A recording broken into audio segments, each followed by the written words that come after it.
All right, welcome back to the Gen Zone Season 3, Episode 11. Fun fact, this will be our third show that will be available in visual form. Haven't hit a bet yet. I'm blaming that. We've never gone weeks where no one hit. We've gone back-to-back weeks now. Couple solo games, not as big. Units don't count. Haven't given out a winner on the show. So third week, if it doesn't happen, back to audio only, old school, not doing it, superstitious, not happening. Current records now that we're ice cold. I'm down 9.10 units. Charlie is up 15.37, which is good, but considering you were over 30 a few weeks back, does not look as good. It's getting ugly out here. We'll mix it up. I'll start off. My favorite play for the 1 o'clock slate is going to be in Tennessee. Josh Wiley, second string tight end behind Chig Ogud. How the hell you say his name? Behind Chig. So it's a good spot. I'll be in the game. I would say 1 every 3 snaps, which is more than enough for me. On top of it, Jacksonville is number 30 against the tight end. So they're terrible against the tight ends. Great spot here. Plus 750 FanDuel, plus 1,000 on Sugar House, plus 1750 on Hard Rock Sportsbook. So give it to me plus 1750 on Hard Rock. Josh Wiley, Tennessee. Ooh, that Hard Rock Sportsbook. Gotta love it. So I can legally bet in Florida now, so that's good news. Bad news is we've been skunked the past 2 weeks, but we're going to correct that this week. I'm going to go with my first play, Laviska Shenault, wide receiver for the Carolina Panthers, plus 1,400 on BetMGM. He has a rushing attempt in every game that he's played in this season. He's also involved in the passing game. They're playing at home versus Dallas, plus 10.5. So they're going to be coming from behind. Carolina sucks. They need to figure out a way to score. Chenault's versatile playmaker, so I think they'll try to give him the ball. He's been injured, so he's getting over an injury, but I still like him to score. Plus 1,400 is phenomenal odds for Mr. Chenault. Where'd you get him plus 14? Bet MGM. MGM, okay. All right. My second play is going to be a guy who's been in the league for a while, Byron Pringle. I watched I believe I forget who they played last week. Washington was on television, though.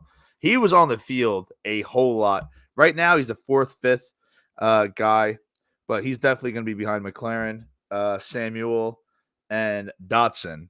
So he'll be splitting. He'll be in there, I'd say, if you get 25% of the snaps, I'm fine by that. 6'3", big receiver. Obviously, was very good in Kansas City, which is hard to be bad in Kansas City, but he's still in the league collecting a paycheck. He's playing probably the worst team in the NFL, the Giants. So I can see a blowout there where he goes from fourth, fifth receiver to now number 1, number 2 in garbage time. But on top of that, even if the Giants are playing the starters aren't very good, and they are 30th against the wide receiver. So a great spot here. FanDuel, I guess, is unaware of Byron Pringle's existence. I don't blame them. So he's not available. Plus 800 on Sugar House. That's good. Hard Rock, plus 1,400, even better. Byron Pringle, plus 1,400 for the Redskins. Well, I'm glad you told me what team he was on because I had no idea where Byron Pringle was at.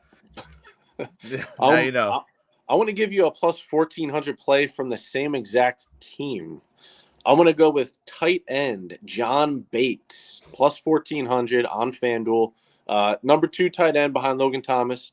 He's got 13 catches on the season, which is not bad. Sam Howell is actually a stud, at least in fantasy numbers wise. He's good.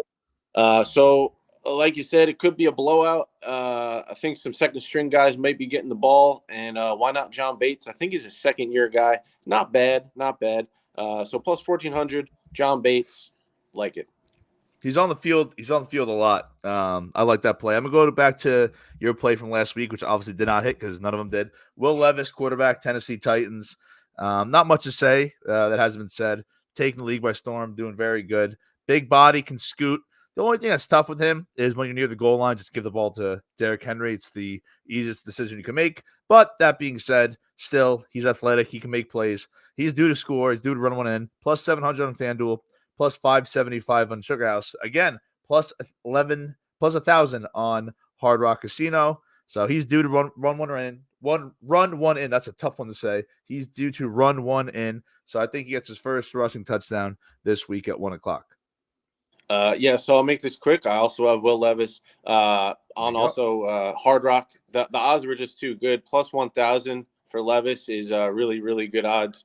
He hasn't scored yet this season, and I think he's athletic, so I think he's going to get one sooner or later. Why not this week? So, yeah, I love Levis. Love him this week. Love that. Great spot. Number 4, this guy got me out of my first hole this year. Friend for a while, real long time. Brevin Jordan, still playing down in Houston. A little COVID, probably not. Maybe actually we're due to get it. Number 2 behind Dalton Schultz. Right now, Schultz is clearly the number 1 guy. Brevin Jordan, if he's healthy, he plays. He's not healthy very much. So as of right now, he's going into this game healthy. So I anticipate him to be on the field a lot more than you'd expect. Like I said, old friend. When you're down bad, you turn to the people that you trust, and turn to the people that are keeping you afloat. That guy's going to be Brevin Jordan. Then on top of that, you look at the fact that Hard Rock wants no part of it. I don't blame him. Sugar House 600, FanDuel plus 1,600. Great spot for our old buddy BJ. Yeah, go back to the well. That's the one guy who's got us positive lately. So, yeah, I got to respect that. I'm going to go with my 4th play here, Jordan Love, quarterback, Green Bay Packers, plus 650 on FanDuel. Got 2 rushing touchdowns on the season. He's got 5 games with over 20 rush yards. They're playing at home versus the Chargers. Over-under in that game is 44, so there's going to be points being scored. He's got a lot of random, not-so-good receivers and a couple banged-up running backs, so why not just run it in, Jordan? He's another athletic, big-bodied quarterback, so plus 650. I like that a lot. Yeah, can't hate that. I think 5th and final play, sneaky, my favorite, I believe, but the odds are so crazy, I want to put him last. I'm going to go to a guy that not a lot of people have heard of. His name is Elijah Higgins. He is the 3rd tight end, 2nd or 3rd behind McBride, believe it or not, tight end in Arizona. Arizona, they're not good, but they have their little midget quarterback back. So the offense actually has some spunk again. But look, he's small. So you're going to have a lot of tight end sets out there to protect him, let him run around, play action. Things can happen with tight ends or end up wide open. So let me tell you a little bit about this guy, Higgins. Rookie, 6th-round pick out of Stanford, 6'3", 246, ran a 4.54 40. So the guy can move. I like him. And on top of that, Houston is 27th against the tight end. So that is their vulnerability. D'Amico Ryan's doing a good job, but they do have that one weak spot on defense. I think Higgins can expose it, but the odds are what really drew me to this. Plus 2,100 on FanDuel. Can't go wrong. Plus 1,200 on Hard Rock, not bad. Plus 2,200 on Sugar House, no brainer. I think Higgins raises some eyebrows this upcoming week. I'm just going to take your word for it that that's a real person and you didn't just make that person up. But right, sounds like a player. Sounds like a He's player. A stud. My last and final play here. Going Braxton Berrios, wide receiver, Miami Dolphins. They are playing at home. They're 13.5-point favorites. Points are going to be scored in that game. I got him plus 650 on Bet 365. He's had 2+ catches in every game except for 2. He's got 20 catches on the season. He's in that slot role. That anyone on that offense is liable to score at any point. Braxton Berrios, very talented player. So plus 650 for Berrios. I like that. Coming off a nice week off with Alex Earl. Hard to feel bad for him. So our 1 o'clock parlay is going to be Josh Wiley and Laviska Shenault. I will post that underneath our plays on 1 o'clock. 4 o'clock play, I'll let you kick it off.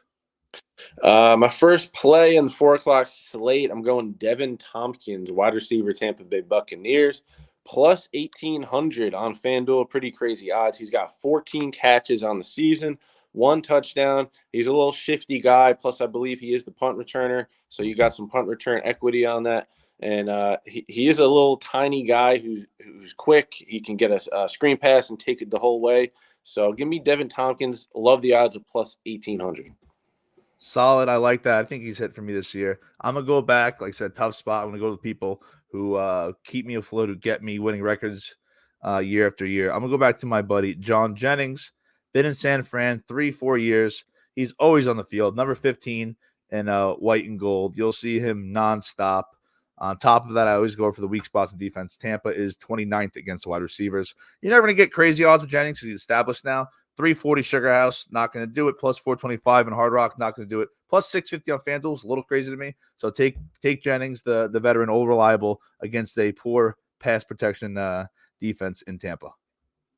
Yeah, you can't go wrong with Jennings. He's a solid player. I'm going to go with an old friend of the show. I believe he listens as well to the show. Okay.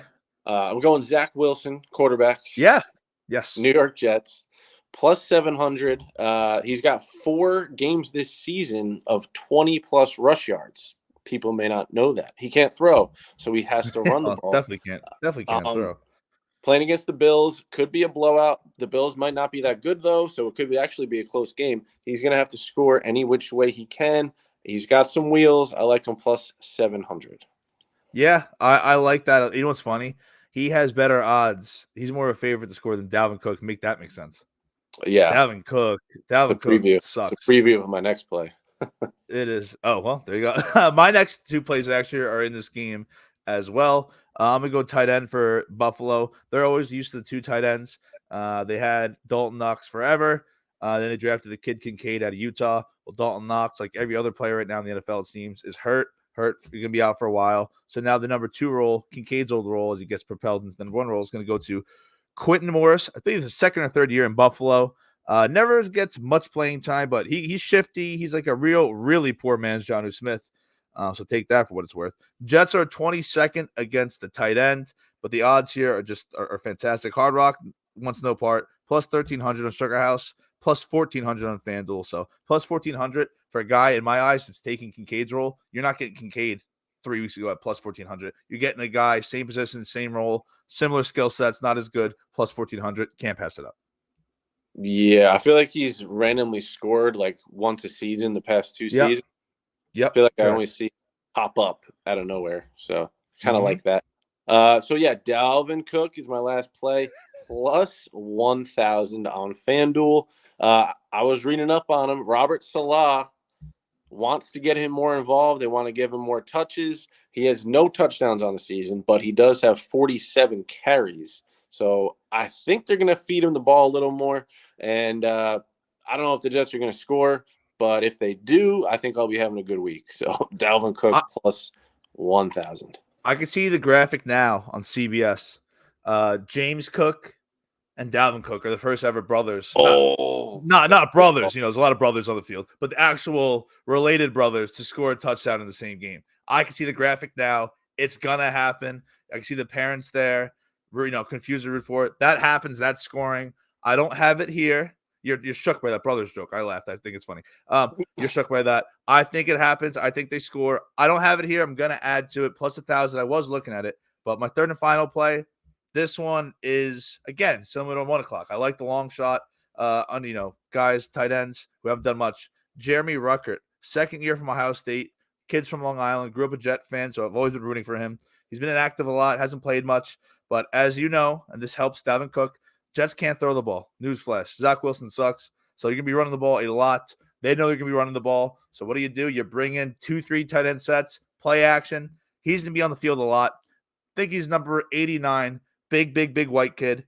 2nd, 3rd string tight end behind Conklin, who's the established number 1, behind CJ Uzomah, who's in and out, big time veteran. But the odds here are crazy. Plus 1,600 on FanDuel is great. Plus 2,000 on Hard Rock is fantastic. Plus 3,300 on Sugar House. That's the way you get back. Jeremy Ruckert is my favorite play of the day. Yeah, you're just making people up at this point, but okay. So for the 4 o'clock parlay, we'll post. I'll do Ruckert out of year 3. Who do you want to go with? Give me Dalvin Cook. Oh, a little same gamer. Okay, that's gonna come back. Yeah, that is a same gamer. That'll come back big time. So we'll post that in the 4 o'clock. Something's got to give. Something's got to hit. If we don't hit, back to audio. See you guys. It's nice knowing you. You're gonna miss looking at Charlie, and we're doing you a favor by wearing hats because neither of the hair situations are good. So may God be with us, and may we hit soon. Bye. All right, I gotta go watch Florida Gulf Coast. Why? How do you end this recording?